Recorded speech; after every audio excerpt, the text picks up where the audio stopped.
नमस्कार श्रोताओं, पतंजलि के मालिक बाबा रामदेव को कौन नहीं जानता। यकीनन उनकी वजह से आज योग और आयुर्वेद को दुनिया जानती है।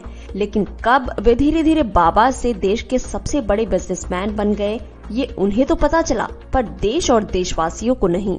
बाबा मोदी सरकार की इतनी तारीफ करते हैं कि तारीफ शब्द भी छोटा पड़ जाए और कांग्रेस को पानी पी पी कर कोसते हैं। अब इसकी क्या वजह है? क्या ऐसा हो सकता है कि बाबा रामदेव सरकार के समर्थन से ही देश के एक बड़े उद्योगपति बन गए? गहन शोध पर आधारित अपनी किताब गॉडमैन टू टाइकून में प्रियंका पाठक नारायण ने लिखा है कि आज से मात्र 20 साल पहले बाबा हरिद्वार की गलियों में साइकिल पर चला करते थे। सुनते हैं कि एक बार बाबा ने एक पंसारी से 1000 रुपए की जड़ी बूटी उधार मांगी थी और उसने मना कर दिया था। वहीं बाबा आज करीब 43,000 करोड़ के मालिक हो गए हैं। फकीर थे, अब रईस हो गए हैं। श्रोताओं, इस ऑडियो के माध्यम से जो भी जानकारी हम आपको दे रहे हैं वो कतई हमारे विचार नहीं है। ये तथ्य बाबा रामदेव पर तमाम शोध, जनता के विचारों और उन पर प्रकाशित लेख और किताबों पर आधारित हैं। और इस किताब के कई कथित खुलासों में से कुछ यूं है कि हरियाणा के सबसे गरीब जिलों में से एक सैयद अलीपुर का ये दुबला पतला कमजोर सा लड़का कैसे ऐसा बन गया कि आज वो अपने चाइना मेड आईफोन से चीनी सामान के बहिष्कार के बारे में ट्वीट करता है, जो महिलाओं के कपड़े पहनकर पुलिस के छापे से बचकर भागने के बावजूद राष्ट्र को बहादुरी का पाठ पढ़ाते हैं।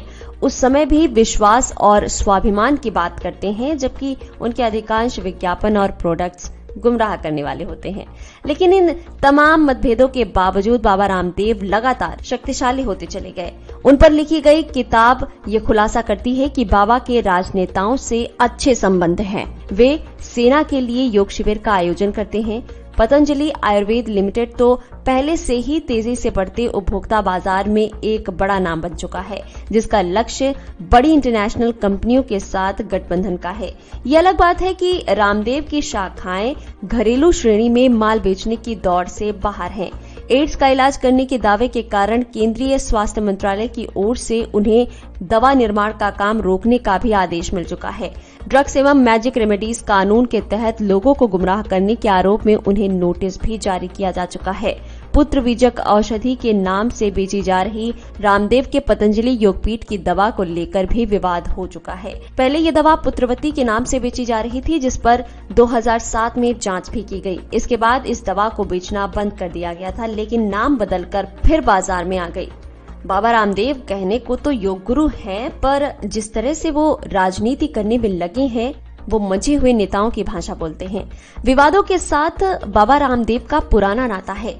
कभी काले धन के बारे में बात करते हुए कैमरे में कैद हो गए, तो कभी रामदेव जी अपने चेलों को टिकट दिलाने के लिए भाजपा नेताओं के घरों पर चक्कर लगाते नजर आते हैं।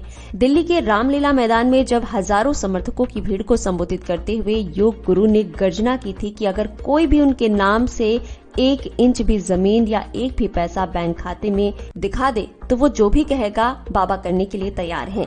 लेकिन जब वे प्रति घंटा 2,40,000 रुपए के किराए वाले चार्टर विमान सेसना साइटेशन जेट से दिल्ली में उतरे तो ये लोगों में चर्चा का विषय बन गया।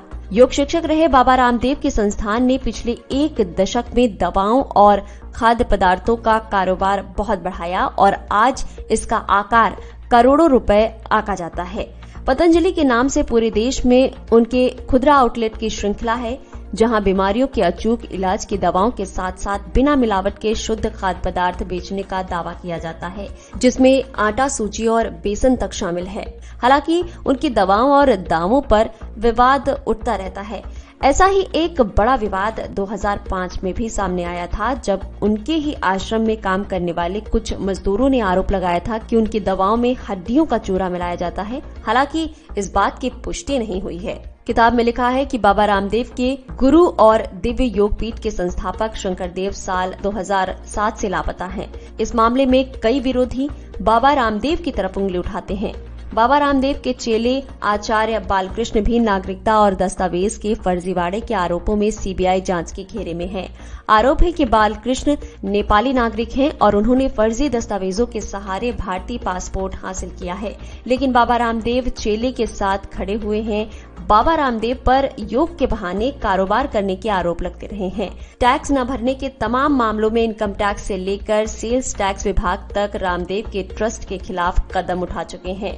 विदेश से करोड़ों के संदिग्ध लेन देन पर ईडी का शिकंजा भी उन पर है। बाबा रामदेव की पहचान योग गुरु के रूप में बनी है, पर बाबा आज पूरी तरह से एक सफल से सफल उद्योगपति को भी टक्कर दे रहे हैं।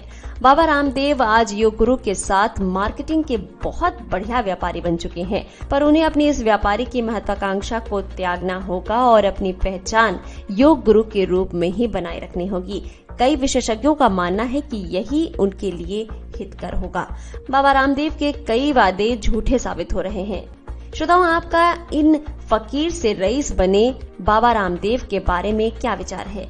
कमेंट कर अपने विचार जरूर रखें और इस ऑडियो को अपने चित परिचितों के साथ भी जरूर शेयर करें ताकि वो भी अपने विचार साझा कर सके।